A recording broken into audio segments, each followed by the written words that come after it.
CH అగ్రహారంలో చిన్నారి Gnaneshwari miss అయి 15 రోజులైంది. ఇప్పటి వరకు కూడా పాపకు సంబంధించి ఒక క్లూ కూడా లభించలేదు. కానీ పాప తల్లిదండ్రులు, తాతయ్య, నానమ్మ పాప సేఫ్ గా వస్తుందని ఎదురు చూస్తున్నారు. 15 రోజుల నుంచి కూడా పాప ఎక్కడికి వెళ్ళినా కూడా రేపు వస్తుంది, ఎల్లుండి వస్తుందని ఎదురు చూస్తున్న పరిస్థితి. దానికి అనుగుణంగానే పోలీసులు, NDRF, SDRF, clues team, dog squad పూర్తి స్థాయిలో తనిఖీలు చేస్తున్నారు. మరొక వైపు పాపకు సంబంధించిన ఆచూకీ ఏమైనా దొరుకుతుందా అని ఎదురు చూస్తున్న పరిస్థితి. కానీ గతంలో ఎప్పుడు లేని విధంగా గతంలో ఎప్పుడైనా మిస్సింగ్ కేసులైనా లేదైనా ఇటువంటి కేసులు అయితే వెంటనే కొద్ది గంటల్లోనూ కొద్ది రోజుల్లోనే వాళ్ళ ఆచూకీ దొరికేది, లేదంటే వాళ్ళకి సంబంధించి ఏమైనా వస్తువులు కానీ ఆధారాలు కానీ దొరికాయి. కానీ ఇప్పటి వరకు పాపకు సంబంధించి ఎటువంటి ఆచూకీ దొరకకపోవడంతో పూర్తి స్థాయిలో వాళ్ళు ఆందోళన పడుతున్నారు.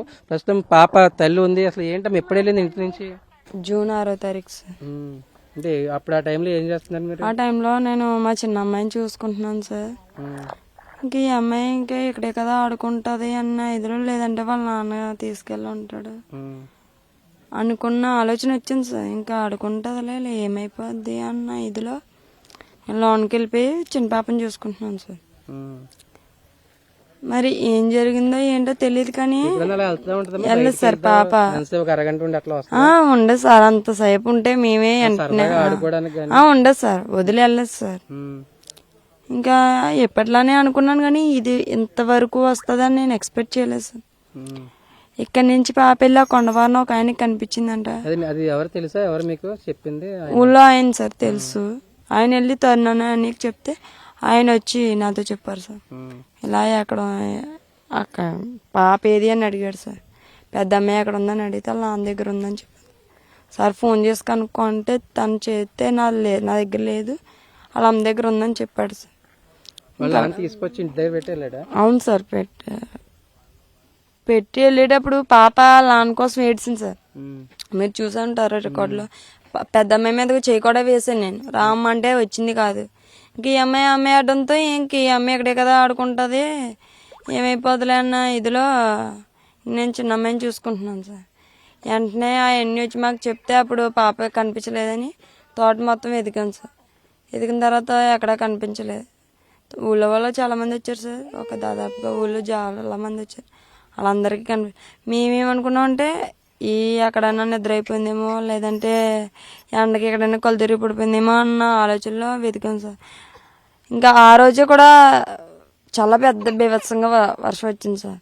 ఈ వర్షానికి వల్ల పోలీసు మేము వెళ్ళను సార్. మా ఇంట్లో మగాళ్ళు వెళ్తే అత్తి, మా మామయ్య గారు కానీ మా ఆయన గారు కానీ ఇది వరకు వెళ్ళేవాళ్ళం సార్. అప్పుడు ఆ అమ్మాయి పుట్టక ముందు. ఇప్పుడు గడ్డ ఎక్కువైపోయింది, ఇంకా తోటలో పని మాకేం లేదని ఇప్పుడు వెళ్ళడం మానేసాం సార్. అనుమానం ఉందమ్మా? చుట్టుపక్కల ఎవరైనా అనుమానం ఏమైనా ఉందా మీకు? ఎవరి మీద అనుమానాలు అయితే లేవు సార్. గొడవలు అయితే ఇది వరకు ఇష్యూలు ఉంటే ఒక ఇష్యూ ఉంది, అది ఇది వరకు నేను చెప్పాను.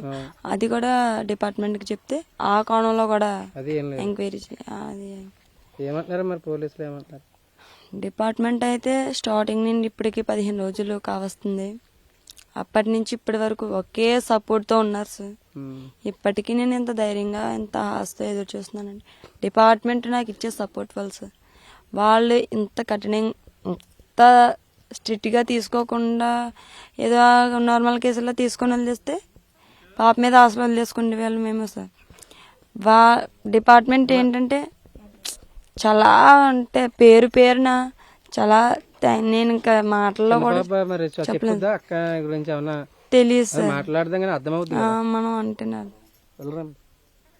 పాప నాయనమ్మ ఉన్నారు, అసలు మీరు ఉన్నారమ్మా టైంలోనే? అసలు ఎలా మీరు ఇప్పుడు ఎన్నాళ్ళ నుంచి ఉంటున్నారు ఇక్కడ? మేము 24 సంవత్సరాలు పెట్టి ఉంటున్నాం సార్.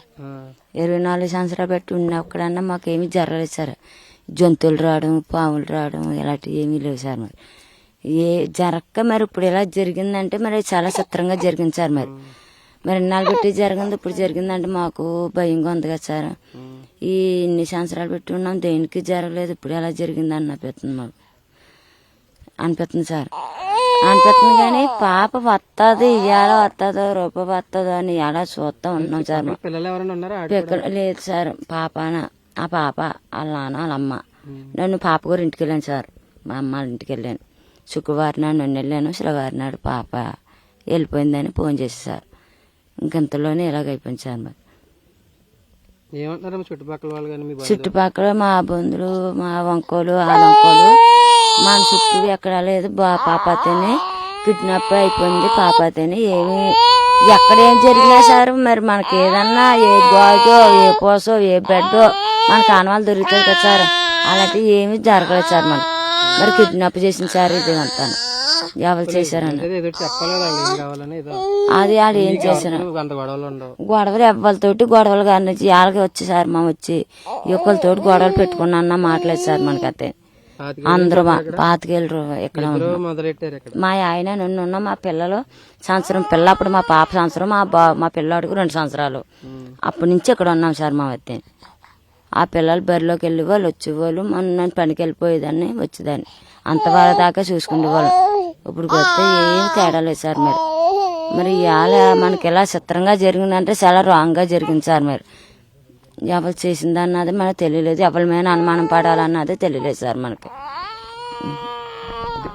చిన్నారి జ్ఞానేశ్వరి దాదాపు ఇంటి దగ్గర నుంచి వెళ్లి 15 రోజులైంది. కానీ ఇప్పటి వరకు ఆచూకీ లభించలేదు. వాళ్ళ కుటుంబ సభ్యులైతే పాప తిరిగి వస్తుందనే ఆశతోనూ ధీమాతోనూ బతుకుతున్నప్పటికి కూడా అసలు ఏమైంది, పాప ఎక్కడి నుంచి ఎక్కడికి వెళ్ళింది, ఎటు వెళ్ళింది, ఎవరైనా తీసుకుని వెళ్ళారా, కిడ్నాప్ చేశారా, కిడ్నాప్ చేసి ఉంటే ఖచ్చితంగా దానికి సంబంధించి ఇప్పటి వరకు ఏమైనా బయటకు వచ్చేది కానీ ఆందోళన వ్యక్తం చేస్తున్నారు, ఆవేదన వ్యక్తం చేస్తున్నారు. ఇప్పటి వరకు ఎప్పుడూ లేని సిచ్యువేషన్ తాము ఎదుర్కొంటున్నాము, కడుపు కోత మిగిల్చిందని పాప మిస్సింగ్ అనేది ఆందోళన వ్యక్తం చేస్తున్న పరిస్థితి.